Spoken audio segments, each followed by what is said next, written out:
wassalatu wassalamu ala Rasulillah Muhammad ibn Abdillah wa ala alihi wa sahbihi wa man walah.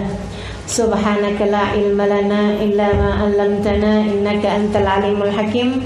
Rabbi shrah li sadri wa yassir li amri wahlul 'uqdatam min lisani yafqahu qawli, amma ba'du.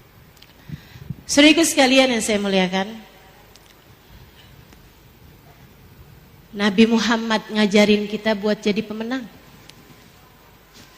Dan Nabi Muhammad belajar itu dari Allah Subhanahu wa taala.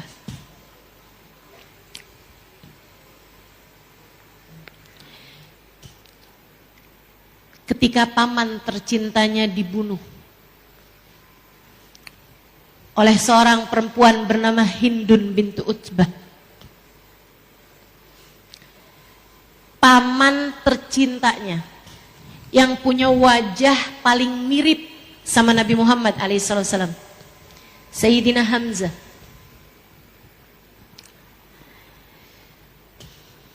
dibunuh oleh Hindun bintu Utbah, dibunuh oleh Wahsy dengan perintah Hindun bintu Utbah karena tertarik sama sayembara yang diberikan olehnya di medan perang Uhud. Dia seret jenazahnya Hamzah sesudah dia bunuh si Wahsy, kemudian menyerahkannya kepada Hindun. Hindun dengan penuh rasa dendam. Nih, gurumu bukan Hindun, teman-teman.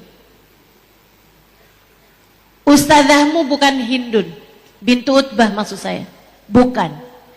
Kalau kamu tetap pelihara dendam, kalau kamu tetap tidak mudah memaafkan kesalahan orang, ini adalah ajarannya Hindun bintu Utbah saat ia kafir. Ini adalah ajaran dari orang-orang yang gak kenal sama Allah. Dibawa dendam.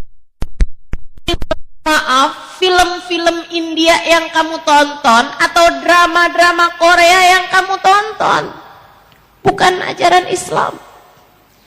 Hindun datang menuju jenazahnya Hamzah bin Abdul Muttalib, kemudian dia menusukkan belati di dada Hamzah, darah muncrat kemana-mana. Ia masukkan tangannya, diobok-obok di dalam bagian yang dia ambil dadanya, dia ambil hatinya, dia kemudian lepaskan hati tersebut. Belum puas, ia masukkan ke dalam mulutnya, ia kunyah hati tersebut, kemudian dilepehkan olehnya. Seperti itukah ajaran yang kamu mau ambil? Hingga hatimu tidak mudah memaafkan kesalahan orang lain? Kamu puas kalau apa? Kamu puas kalau bisa seperti Hindun, mengobok-obok badannya, kemudian kamu menarik hatinya, kemudian kamu mengunyahnya dan melepehkannya, seolah-olah kamu mau bilang bahwa yang paling berharga dalam hidupmu sudah mampu aku lepehkan dan menjadi sesuatu yang paling tidak berharga. Mau begitu? Kamu umat Nabi Muhammad. Kamu umat Nabi Muhammad. Kamu mau orang yang mendolimimu celaka dan membusuk di penjara? Kamu umat Nabi Muhammad. Kamu pengen orang yang mendolimimu berbuat salah padamu tertabrak kendaraan dan mati atau jadi lumpuh? Kamu umat Nabi Muhammad. Tidak begitu ajaran baginda kita Nabi Muhammad. Nabi selepas perang Uhud, Nabi bertanya kepada sahabat-sahabat, "Man minkum ra'a Hamzah? Man minkum ra'a ammi Hamzah? Ahwa minal ahya am minal amwat?" Kata beliau, siapa di antara kalian yang melihat paman saya Hamzah? Paman saya Hamzah masih hidup atau sudah meninggal dunia? Seseorang yang memeriksa keadaan para sahabat-sahabat Nabi sesudah selesai perang, dia melihat dari kejauhan, apa itu? Pas dilihat keadaan jenazah pamannya Hamzah. Dalam keadaan seperti yang tadi telah saya sampaikan teman-teman, darah berurai-urai di badan beliau. Ususnya kocar-kacir dari badan beliau dan lepehan hati Sayyidina Hamzah. Dia bilang, ya Rasulullah, innahu minal amwat. Wahai Rasul, pamanmu Hamzah salah satu di antara yang tewas dalam medan perangan Uhud. Innahu minasyuhada. Dia sudah aku saksikan salah satu di antara para syahid fisabilillah di medan perang Uhud. Wahai Rasulullah, ihtasib, wahai Rasul, bersabarlah. Aruni, kata Nabi Muhammad, tunjukkan saya di mana jenazahnya. Innahu minal amwat ya Rasulullah. Beliau sudah tewas wahai Rasulullah, maafkan saya. Aruni, kata Nabi Muhammad, tunjukkan pada saya jenazahnya. Lebih baik jangan wahai Rasulullah. Aruni, kata Nabi, kasih tunjuk saya di mana jenazahnya. Saudaraku sekalian, laksanakan perintah Nabi karena memang Nabi berulang-ulang menyampaikannya. Dia pun kemudian membawa Nabi Muhammad menuju jenazah Sayyidina Hamzah. Bayangkan seperti apa luka hati Nabi Muhammad menyaksikan pemandangan paman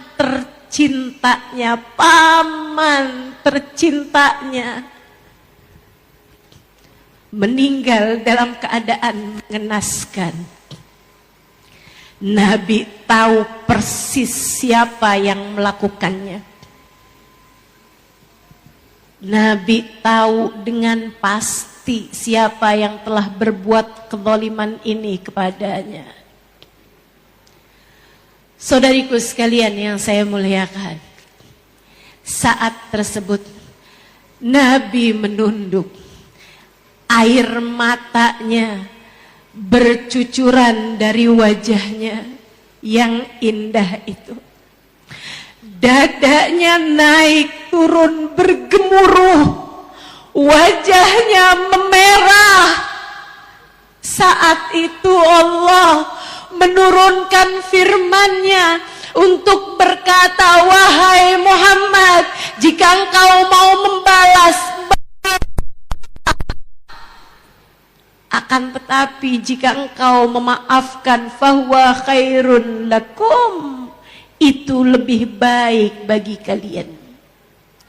Jika kamu mau bersabar, itu lebih baik bagimu. Fa in tasbiru fahuwa khairul lakum. Jika kamu mau sabar, itu lebih baik bagimu.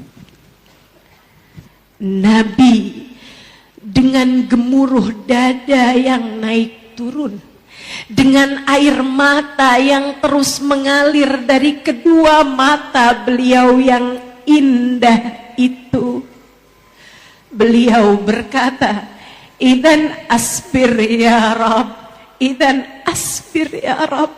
Jika begitu, aku memilih sabar ya Allah, aku memilih bersabar.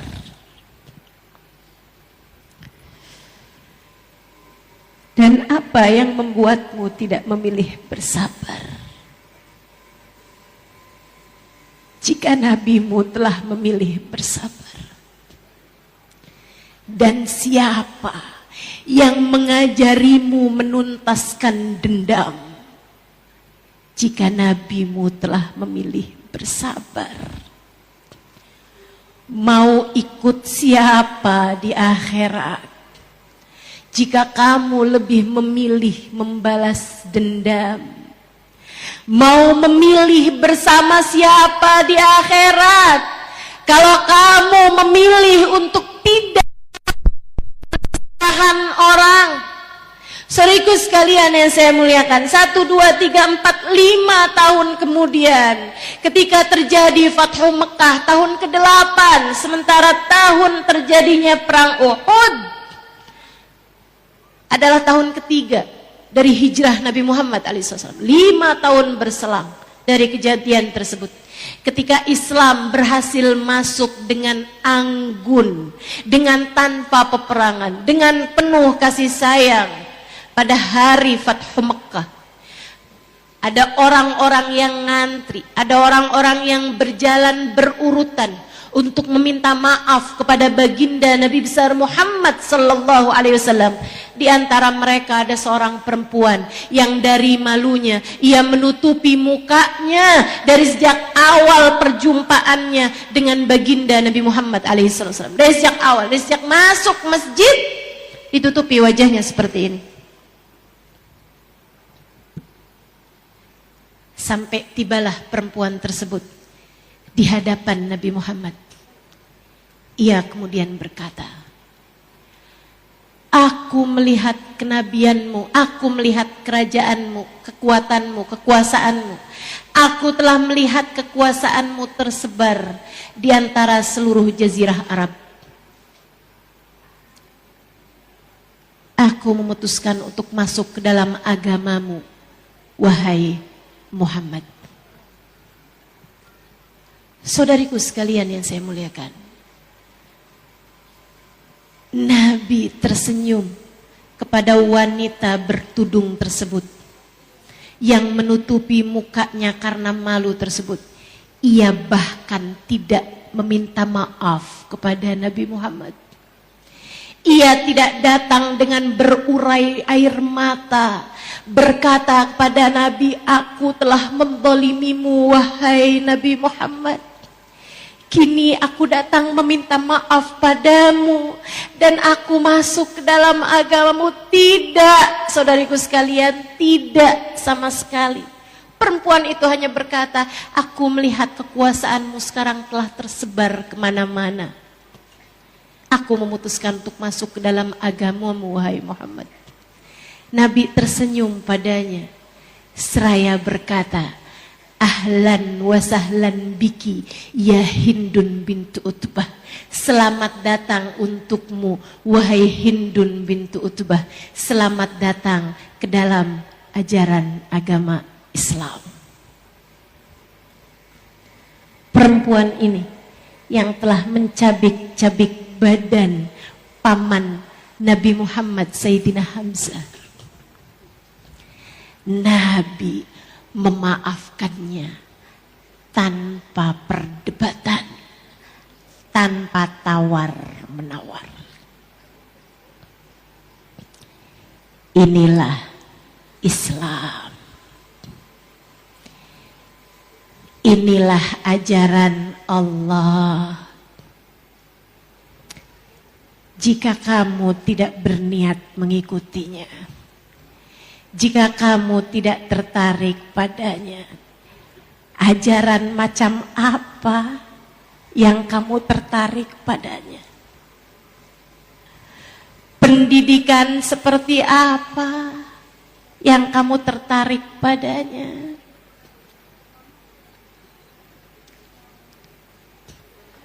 Kurang puas mendengar cerita-cerita ini?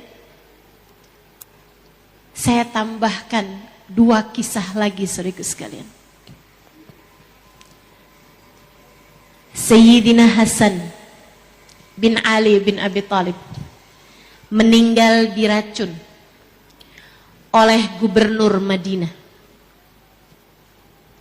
Gubernur Madinah merasa sempit selagi Hasan bin Ali bin Abi Thalib masih hidup di atas muka bumi ini.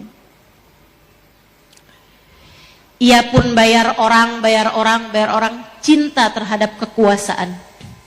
Penyakit berbahaya hingga sampai di zaman sekarang ini orang selalu menghalalkan segala cara demi untuk dapat menjadi seorang penguasa. Semoga Allah selamatkan kita dari penyakit hati berbahaya ini insyaallah. Amin. Dan kita doakan para pejabat-pejabat kita, semoga Allah jaga. Semoga Allah mampukan mereka mengemban amanat. Dan semoga negara ini diselamatkan dari pejabat-pejabat yang tidak sayang kepada rakyatnya, insyaallah. Amin. Amin. Saudaraku sekalian yang saya muliakan, Sayyidina Hasan, gubernur Madinah, membayar orang, sampailah seseorang dengan kebutuhan yang sangat-sangat darurat. Ia pun kemudian melamar kerja di rumah Sayyidina Hasan. Sayyidina Hasan menerimanya. Berbulan beliau, si laki-laki ini, dia ini bekerja di rumah Sayyidina Hasan, mencari-cari peluang. Sempat mau mundur ketika melihat akhlak kemuliaan cucu Nabi Muhammad sallallahu alaihi wasallam. Akan tetapi ancaman-ancaman kepada keluarganya membuatnya seolah tidak memiliki pilihan kecuali untuk melakukan hal tersebut. Satu pagi ia pun membubuhkan racun di minuman pagi Sayyidina Hasan. Racun yang baru menghirupnya tanpa meminumnya saja sudah akan cukup untuk membuat dia mati. Sayyidina Hasan tidak tahu menahu tentu saja mengenai racun ini. Beliau minum dan kritislah keadaannya. Segera keadaannya kritis, beliau pun segera dikerubungi, dikelilingi oleh keluarganya, dan diantaranya ada Sayyidina Husain, adik tercintanya. Dalam keadaan kritis semacam itu, beliau memberi isyarat kepada adiknya Husain untuk mendekat. Sebab suaranya sudah tak lagi terdengar, parau, kecil, jantungnya sudah dikuasai oleh racun. Saudariku sekalian yang saya muliakan, beliau mendekatkan bibir kepada telinga adiknya Husain dan berkata sebuah pesan terakhir. Apa yang disampaikan beliau? Jika didikannya bukan didikan Islam, jika didikannya adalah didikan raja-raja dunia, jika didikannya adalah didikan pemimpin-pemimpin dunia, bukan didikan langit, bukan didikan Allah Subhanahu wa taala, bukan didikan seseorang yang namanya berada dalam surga, pintunya terdanding dengan nama pendidiknya, kakenda beliau Muhammad. Saya rasa yang diucapkan oleh Sayyidina Hasan, jika saja pendidiknya bukan Nabi Muhammad, kepada adik-adiknya, dia akan berkata, nyawa dibalas nyawa. Jangan biarkan hidupnya bahagia di dunia, habisi hingga ke akar-akarnya. Mungkin begitu yang akan disampaikan Sayyidina Hasan. Akan tetapi hatinya terdidik oleh kakeknya Nabi Muhammad. Akan tetapi hatinya bercahaya dengan cahaya Allah. Akan tetapi hatinya bercahaya dengan cahaya Al-Quran. Akan tetapi akalnya terdidik dengan didikan Allah.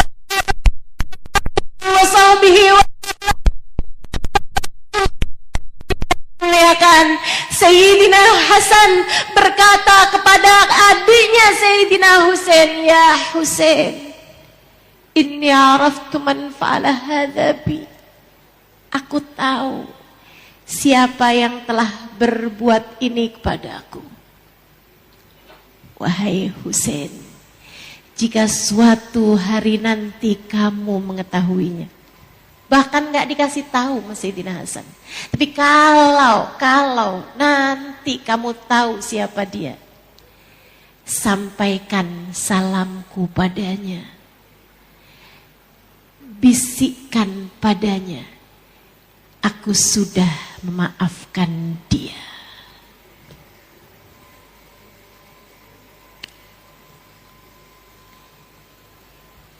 Bisikkan padanya, aku sudah memaafkan dia. Beliau mengucapkan kalimat syahadat, kemudian menghembuskan nafasnya yang terakhir.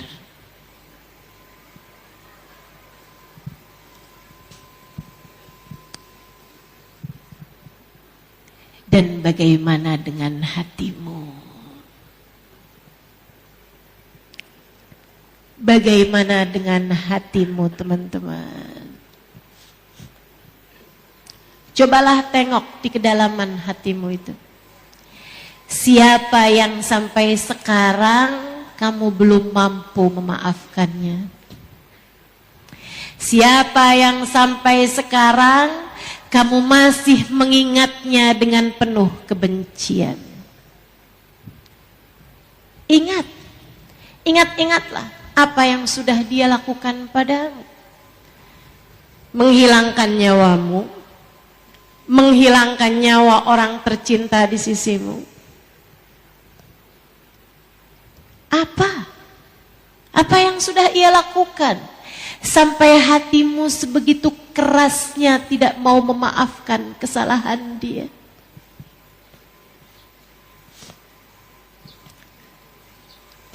Dia rebut hati suami saya, Ustazah. Suami saya jadi ninggalin dia. Bagus, kamu harusnya berterima kasih kepada dia. Kamu telah menjauhkan hatimu dari seorang laki-laki yang ternyata tidak sebegitu berharga bagimu, bukan? Allah telah menjauhkanmu berarti dari seorang laki-laki yang mengaku mencintaimu padahal tidak begitu. Atau dia telah mengganggu suami saya, Ustazah. Meskipun suami saya alhamdulillah telah kembali kepada saya. Bagus. Berarti usah menguji kesetiaan suamimu. Ada orang lain.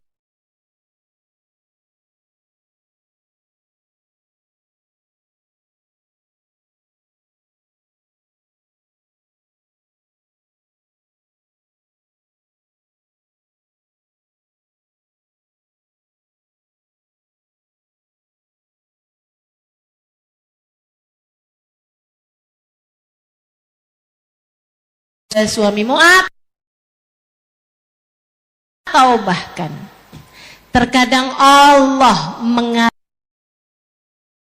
mengalihkan hati suamimu darimu, memalingkan hati suamimu darimu untuk mencintai perempuan lain.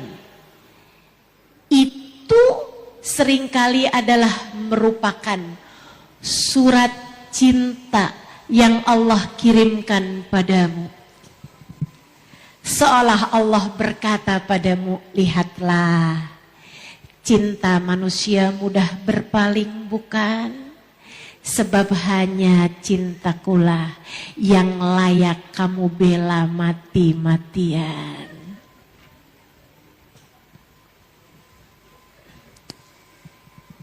Bagaimana? Ini mukanya perempuan di depan saya kayak mikir semua sambil senyum-senyum. Allah tuh seringkali mengutus hamba-hamba di sekelilingnya untuk mengajarkan kepada kita bahwa hanya cintanya lah yang sejati. Kamu diinginkan Allah untuk kembali kepadanya. Kamu diinginkan Allah untuk putar balik hanya menujunya. Kenapa begitu sakit hati ini Ustazah? Bukan. Dia tidak ingin menyakitimu. Dia hanya ingin memastikan bahwa langkah kaki dan langkah hatimu hanya sedang menuju surga.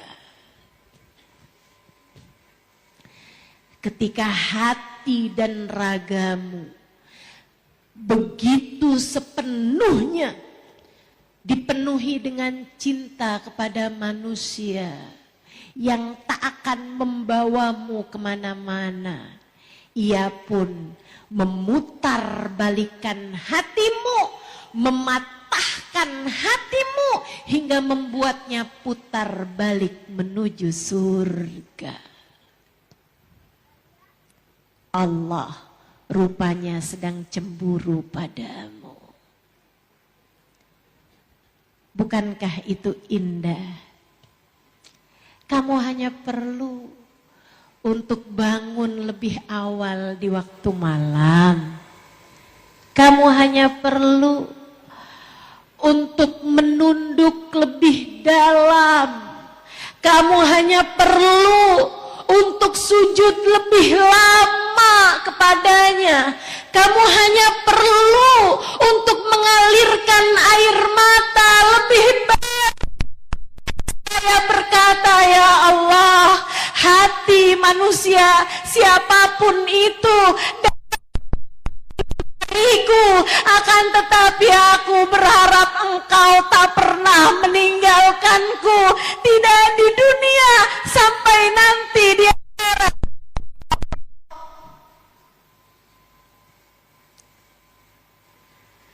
Kamu hanya perlu untuk mengemis-ngemis cinta padanya, tidak untuk mengemis cinta dari selainnya. Maka di saat seperti itu, tak perlu kamu menangis-nangis mengemis cinta suamimu. Seraya berkata, apa sih yang kurang dari saya sampai hatimu begitu tertarik kepada perempuan yang lain? Jangan, saudariku sekalian, kamu lebih berharga daripada itu. Kamu lebih berharga daripada itu. Jika harus mengemis cinta, bukan kepada suamimu, mengemislah cinta kepada sang pengendali. Mengemislah cinta kepada Allah Subhanahu wa ta'ala, sang pembolak-balik hati, yang bahkan hati suamimu berada dalam genggamannya.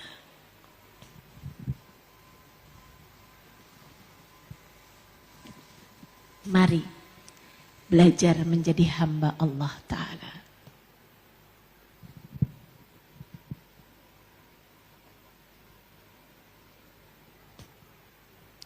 Saudariku sekalian yang saya muliakan, masih mau dengar cerita orang-orang yang mampu memaafkan? Sayyidina Husain bin Ali bin Abi Thalib. Biar kamu tahu, para ulama-ulama kitalah sesungguhnya para pecinta Ahlul Bait. Dengarkan kisah tentang Ahlul Bait dari para ulama-ulama pecinta Ahlul Bait.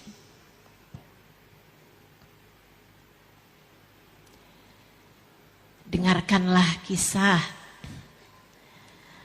tentang para cucu-cucu Nabi, dari ulama-ulama, dari habaib-habaib, para pecinta Ahlul Bait, dari habaib-habaib yang bukan hanya nasab ilmu bersambung dengan Nabi, bersambung dengan cucu Nabi, akan tetapi nasab darah daging mereka pun bersambung dengan Nabi Muhammad sallallahu alaihi wasallam.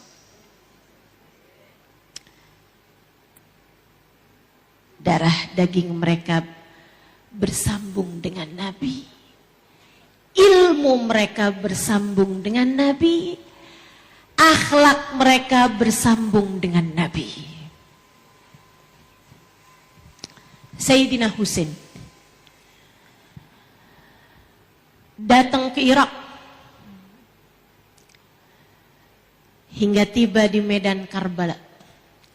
Beliau membawa keluarganya dan beberapa orang dari para pecinta-pecinta beliau, sanak kerabat beliau terdekat saja.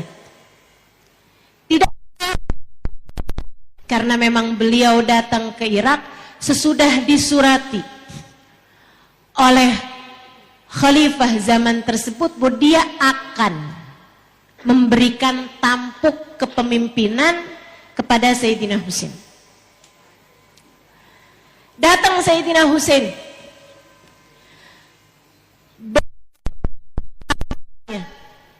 bersama dengan para pecinta beliau, kelompok terdekat saja dengan beliau.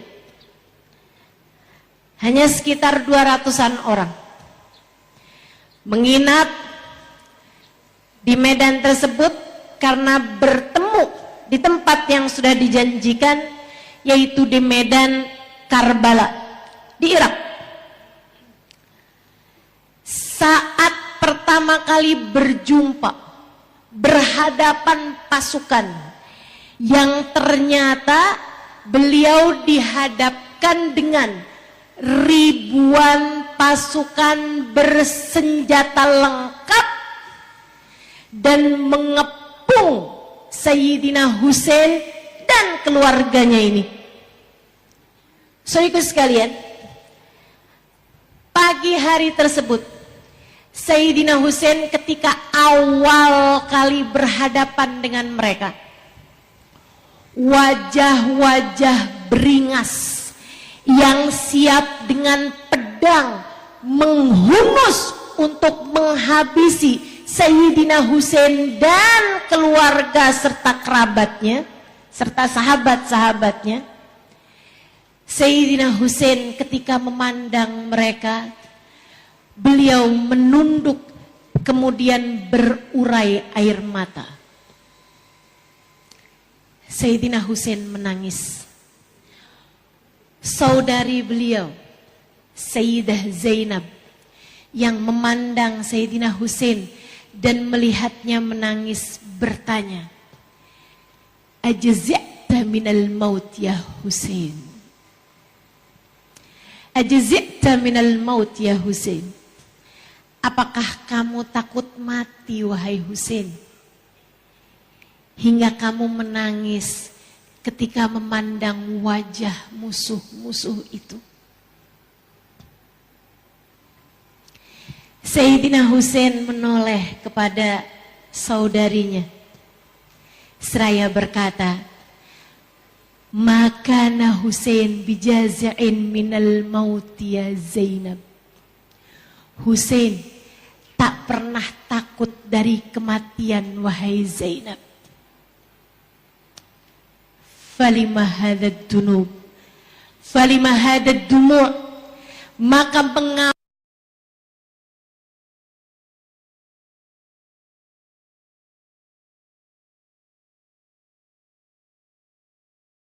air mata mengalir dengan deras di wajahmu itu wahai Husain?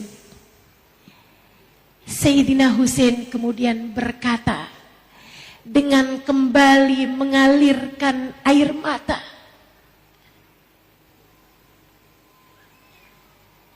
Husain menangisi wajah-wajah yang kelak akan berada dalam neraka karena Husain.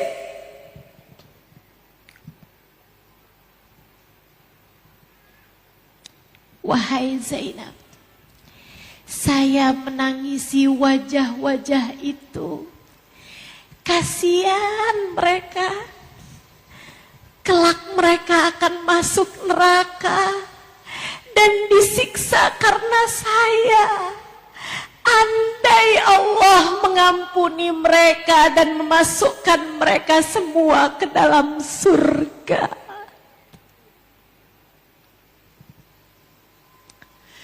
Bahkan kepada wajah-wajah beringas yang mereka dan menumpahkan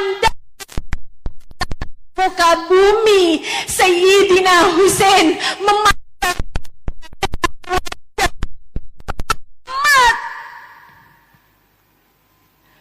memandang mereka dengan penuh kasih sayang. Bahkan kepada penjahat paling laknat, mereka mampu memandangnya dengan penuh rahmat.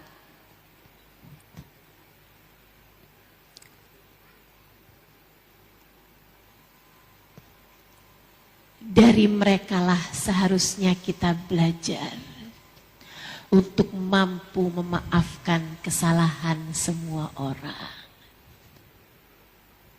Sama orang yang beliau tahu mau bunuh nih, berharap andai mereka bisa masuk surga. Lah mengapa? Dikit-dikit aja liatin, entar saya akan berdirikan dia di akhirat. Saya akan tuntut dia di hadapan Allah. Sepercaya dirikah kamu? Sampai kamu yakin bahwa kamu akan masuk surga dan dia akan masuk neraka?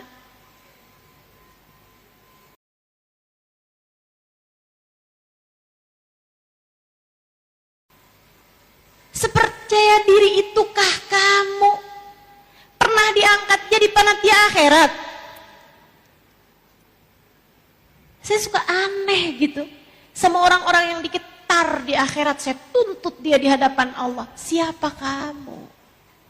Siapa kamu? Bagaimana jika sesudah itu Allah Subhanahu wa ta'ala melihat hatinya menunduk dalam, kemudian Allah mengampuni dosa-dosanya, kemudian Allah menerima taubatnya, kemudian Allah mengangkatnya pada derajat yang tinggi. Bagaimana perasaanmu jika justru di hari akhirat nanti kamu melihatnya Allah selamatkan, Allah masukkan dia ke dalam surga, sementara nasibmu belum tentu? Beradablah kepada Allah. Yang kamu benci, yang kamu merasa dia telah mendolimimu, itu adalah hamba Allah juga. Dia punya kesempatan dan kemungkinan yang sama denganmu untuk menjadi seseorang yang tercinta di sisi Allah. Saudariku sekalian yang saya muliakan, mari belajar untuk mampu memaafkan. Gimana caranya ya Ustazah? Tahu sih. Tapi kalau Ustazah ceritain gini nih, kayak yang diceritain loh, Habib Umar, Baba Zahra, Sayyidina Musa Al-Kadhim, Sayyidina Hasan, Sayyidina Husain, Nabi besar Muhammad. Man ana minhum, yaitu memang mereka Ustazah. Tapi kan kita ini kan orang-orang yang mudah merasa lemah, mudah merasa kecil hati, minder, gak percaya diri. Jadinya kayak gampang banget gitu dikuasain setan. Gampang banget dikomporin tetangga. Gampang banget mudah merasa sakit hati. Gimana caranya biar hati mudah memaafkan? Yuk belajar. 1. Ingat, siapapun adalah hambanya Allah. Gak ada kejadian apapun yang lewat dari izin Allah. Ingat, la mani'a lima a'taita wala mu'tiya lima mana'ta wala radda lima qadaita wala yanfa'u dal jaddi minkal jaddi. Memberi ketika Allah menghalangi. Tidak ada yang bisa menghalangi ketika Allah hendak memberi. Tidak ada yang bisa menolak apapun ketika Allah telah memutuskan. Tidak ada kekuatan apapun dapat menjadi penghalang sesudah Allah Subhanahu wa ta'ala memberikan kekuatan. Ingat, la haula wala quwata illa billahil aliyyil azim. Tidak ada kekuatan untuk bisa mendatangkan kebaikan. Tak ada kekuatan untuk bisa mencegah keburukan. Untuk bisa mendatangkan kebaikan, keburukan, kecuali semuanya hanya datang dari Allah Subhanahu wa taala. Kalau terjadi, artinya Allah menghendaki. Saya ulangi, kalau terjadi artinya Allah menghendaki. Apapun yang terjadi, kalau terjadi artinya Allah menghendaki. Artinya Allah yang menghendaki. Artinya semuanya dari Allah. Dari Allah. Bahkan tak ada daun, selembar daun jatuh dari pohonnya kecuali dengan izin Allah. Bahkan tak ada mata berkedip kecuali dengan izin Allah. Tak ada satu langkah dapat kamu langkahkan kecuali semuanya dengan izin Allah. Apapun terjadi semuanya dari Allah. Termasuk ketika ada kejahatan orang terjadi kepadamu, semuanya dengan izin, semuanya datang dari, semuanya kehendak. Maka ingatkan hatimu hal itu. Terus aja ingetin. Dari Allah, dari Allah, dari Allah, dari Allah. Ada yang nipu, uangmu jadinya berkurang banyak. Ingat, dari Allah. Ada kecelakaan, kamu atau keluargamu jadi korban. Ingat, dari Allah. Ingat, dari Allah. Yang lain-lain itu hanyalah tulisan yang ditulis oleh pena. Penanya itu bergerak di jari. Jarinya milik Allah. Teman-teman, adalah lelah bagimu jika kamu berusaha sekeras-kerasnya untuk pegang bolpen tersebut yang kamu inginkan. Capek kamu, lelah kamu, karena yang tertulis adalah apa yang Dia, Allah, kehendaki. tidak berada dalam kendali siapapun, tidak berada dalam mau ataupun kehendak siapapun, dan sang pemegang pena telah berkata, innama amruhu idza arada syai'an ayyaqula lahu kun. Urusannya adalah berkata kepada sesuatu yang ingin ia jadikan, jadilah, maka jadilah sesuatu tersebut. Dia telah berkata, fa'alun lima yurid. Akulah yang menghendaki sesuatu untuk terjadi. Akulah satu sang pengendali segala sesuatu. Saudaraku sekalian yang saya muliakan, jika memang dia satu pengendalinya, maka kenapa kamu bersusah-susah? Jika dia satu pengendalinya, kenapa kamu setengah mati berusaha untuk memegang laju pena? Kamu gak perlu sebodoh itu. Jangan mau capek, jangan mau susah, jangan mau berpenat-penat. Saudariku sekalian yang saya muliakan, kamu hanya perlu mundur. Kemudian kamu mulai perlu untuk melihat ke atas dan berkata kepada sang pengendali, ya latifan bi khalqi, ya aliman bi khalqi, ya khabiran bi khalqi, ultuf bina, ya latif, ya alim, ya khabir.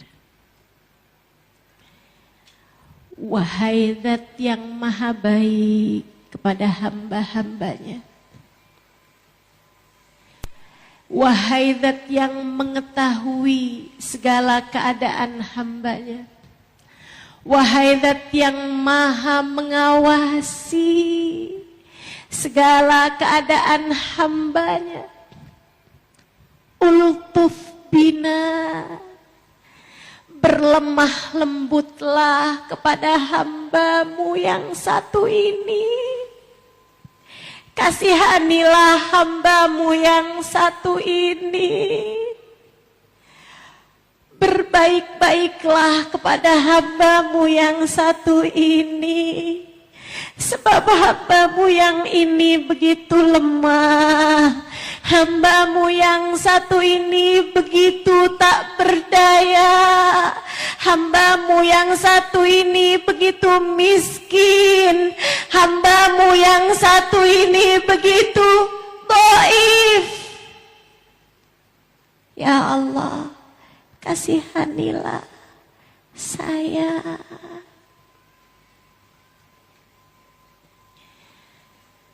Dan ketika dia melihat air matamu, dan ketika dia melihat ketundukanmu, dan ketika dia melihat kepasrahan hatimu, ditariknya dirimu, dibawanya kamu ke atas tangga-tangga kemuliaanmu, diraihnya kamu, dipapahnya dirimu menuju bahagia, dipapahnya dirimu menuju surga. Kamu menjadi hamba mulia di dunia hingga kelak di hari akhirat nanti.